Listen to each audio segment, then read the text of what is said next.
सभे मगहिया भाई बहन के भूलेटन काका के राम राम। आथिन मगहिया खबर में सुनथिन देश दुनिया के खबर। ओटीए गया देश भर के 69 गो सैन्य अफसर दिलक, जरा में 3 गो बिहारी है। सुखविंदर सिंह हिमाचल प्रदेश के त भूपेंद्र पटेल गुजरात के मुख्यमंत्री बनतल।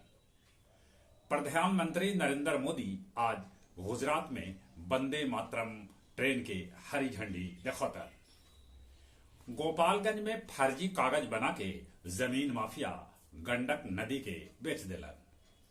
महाराष्ट्र के मंत्री चंद्रकांत पाटिल पर फेंकल गए स्याही। मैडूस तूफान से 4 आदमी के मौत के है खबर, ऐसे तूफान धीमा पड़ल। पंजाब के तरन तारन थाना पर रॉकेट लॉन्चर से कल गए हमला, थाना के एक हिस्सा हो गए क्षतिग्रस्त। चार्ल्स डार्विन के हस्ताक्षरित 157 बछर पुरान पत्र $7.27 में होल नीलाम। ब्लू टिक लेल अब बेसी पैसा लगत। कनाडा में घर में घुस के एगो सिख महिला के चाकू मार के हत्या कर दिल गए। अतरी के मोहनपुर गांव में कैल गेल नरेंद्र सिंह के लिखल 2 गो किताब मन की लड़ियां और हर पन्ना कुछ कहता है के विमोचन। सियालदह एक्सप्रेस से 2.5 करोड़ के सोना जब्त कैल गए।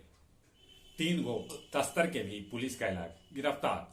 गया जंक्शन से ई बच्चर 8 करोड़ के सोना पुलिस कैलक है जब्त। 82 गो पियक्कड़ के साथे 22 गो दारू धंधेबाज के पुलिस कैलक है गिरफ्तार। और कुछ खेल के समाचार। तीसरका वनडे में भारत 227 रन से बांग्लादेश के हरौलक। बिहार के ईशान किशन बनौलन सबला तेज दोहरा शतक।